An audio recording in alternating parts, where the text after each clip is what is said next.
Vanderbilt, a favorite this week over LSU in this matchup. Obviously, we have talked about the Vanderbilt Commodores since the beginning of this season with all the hype, all the leverage. They finally were able to get a really nice winning season a year ago. Got a win over Bama, a win over Auburn for the first time in decades, and now going up against a really strong LSU team as the favorite. So you have to pay a little bit of a premium to bet the Commodores this week. I'm Gerhard Mathangani, joined by Patrick Walsh on Southeast Sports Plus. First of all, Patrick, it's insane because when you take a look at the 2025 Vanderbilt team, it's not a surprise that they're favored. But when you take a look at their history, it's like, wow, it's been a really long time. Yeah, I mean, the Vanderbilt program, sports program in general, has been known in the SEC for its baseball talent. And right. Baseball has carried the weight for the football and both basketball teams. Right. Well, now here we go. Enter Clark Lee and Diego Pavia, and all of a sudden the culture around the program has just shifted. Mm-hmm. I mean, we talked a couple of weeks ago ahead of the Vanderbilt-Alabama game, and we were like, right. When was the last time, if ever, Vanderbilt's helmet was on the set of College Game Day? Right. And you had to go back to 2008 yeah. when they hosted Auburn. That's right. Now we're looking at it, I'm like, man, they're favored against LSU. What is going on now? Yeah, it's insane because you take a look at this program, and there was a lot of, and people might disagree with this, there was, to me, a lot of hype, a lot of bark yes. before the season, but now there's true substance beyond the style, beyond the hype, beyond the talk. And it's really hard for teams to back it up, especially after they have dealt with success. Now, some people might roll their eyes at Vanderbilt's success because it's not the same as what Oklahoma deems as success, or what Auburn feels like they should deserve as far as success goes. But they made rings for the Birmingham Bowl, and I think they did that more for a psychological thing, more so than it was a real tangible thing, because they are wanting to be a program that is on that next rise, that is coming up here. And as you mentioned it, Clark Lee, this is the reason why his name has been associated with a lot of the Power 4 jobs, is because he's setting a new tradition, setting a new standard there in Vanderbilt. Yeah, I mean, you look at last year, with the whole Birmingham Bowl rings aside, they hosted Alabama, and for the first time ever, they knocked off a #1 team in program history. And then you look at this year, they're off to their best start since 2008. Right. What happened in that 2008 season, the wheels started to fall off towards the end. I believe they finished 7-6.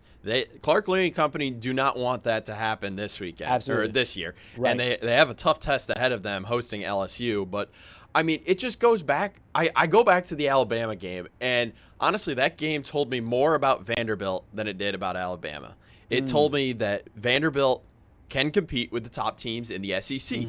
I mean, if you look at the game, they were 2 Diego Pavia turnovers away from actually being able to knock off the Crimson Tide. Yeah. Okay, well, then now that you say that, actually brings up a really interesting question, because I didn't think of it from that perspective.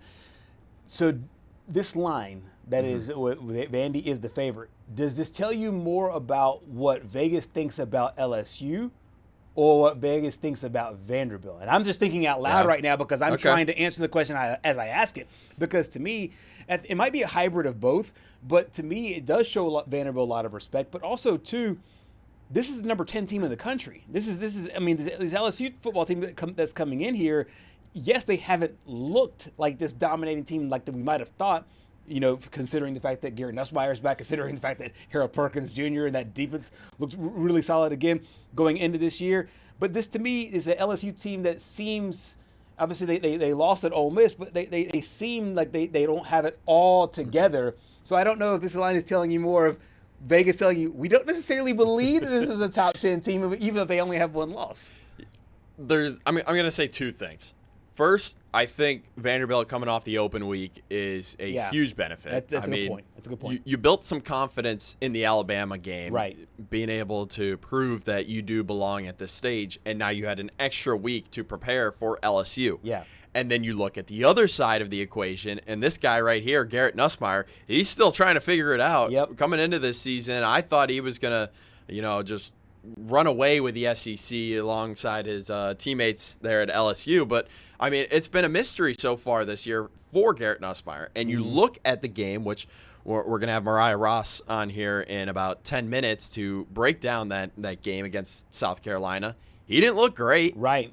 And the offense still has these plaguing issues that are just, it makes you scratch your head because for the second straight time at home in an SEC game, the LSU won 20-10. Right. Yeah. But this game didn't really feel like 20-10. No. It felt like it should have ended like 30-10. Right. But a couple of goal line stands by the Gamecock defense forcing I believe it was a fumble and a goal line interception. Mm-hmm. I mean, it just like what's going on with the LSU offense? Yeah, I had to look down just to make sure I had this right because I knew that LSU going into last week's game wasn't on the upper crust of offenses in the SEC, and it's still the case that they're right now number 12 in the SEC. This is all games considered. So I believe that even if you put it at the SEC games, which I can click over to that tab and see, it'll be even worse than that. And as you said, this is an offense to me that has seemed like we feel like every week, okay, well, this would be the week that they get it all together. This would be the week that they get it all together, whether it is Gerhard Nussmeier or anybody from the offensive line or the receivers or whoever.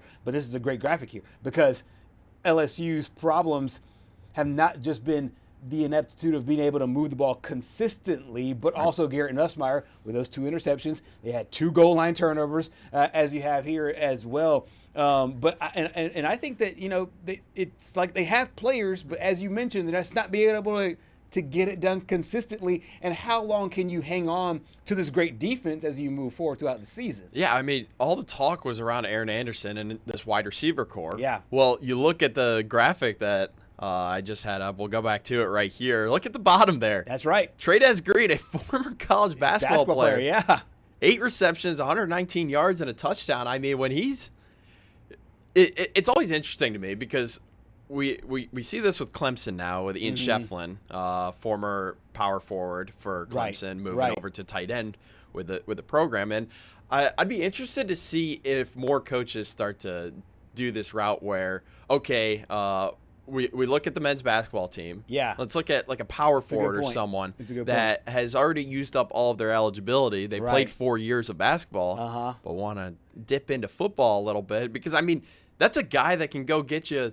In basketball, we call it a guy that can go get you a bucket. Yeah. He can go get you a touchdown in the red zone. Yeah, and we've seen this level of success. I mean, there's a guy that just went to the Hall of Fame a few months ago that did the exact same thing, and Antonio Gates played basketball for forever, ended up playing in the pros. Tony Gonzalez the exact same way. Jimmy Graham was the exact same way there with University of Miami and the Saints. Let me ask you this as well with Green. Do you think it could be almost like what Dallas Wilson was a couple of weeks ago for Florida, where it's one guy that almost is able to almost single-handedly resurge the offense, or is this more of a Gerhard Nussmeier issue, play calling issue, and everything else? I still think this is a Gerhard Nussmeier issue. Yeah. I feel like I don't want to speculate by any means, but I feel like this torso injury is hampering him a little bit more than he wants to admit. And honestly, we probably won't find out until the season's over how bad it actually is. We usually don't until the season is over when we find out the true extent of these injuries. But you could just tell he's not the same Gerhard Nussmeier he was last year. And I know there were some concerns last year about his ability to throw the football. But, I mean, when you have an injury, especially to your torso, I've had a few oblique strains that I've had to play baseball through back in high school, and those aren't really fun. Exactly, especially when you're the quarterback or you're a baseball player or you're a golfer, when so much of your power comes through being able to torso. I mean, anything torso related has to, just not only affect you mentally, but also affect the way that you go about your job and carry on your job. So that's the LSU side. How about the Vanderbilt side, though? Because you brought up 2 great points there. How long all of this has been. Wow. More than 170 straight games as an underdog against ranked opponents. The last time they were favored, you got to go back to the Eisenhower administration. 1948, 40-48 was the last time. Wow. And the third straight versus ranked teams here. This is, to me, it's shocking. It's very. It is. And I think it's shocking on 2 levels. Number one, it's been that long. Just the fact that, because I would have thought maybe at some point in the James Franklin years, they would have been a favorite in one of these games. Now that they are, though, and we talk about teams with rankings and just what it does psychologically to a football team. And sometimes we have seen teams get inside the top 15 that weren't ranked maybe 3 weeks before, get inside the top 15, and those are teams to automatically fade because you know, like, oh, they've never been there before.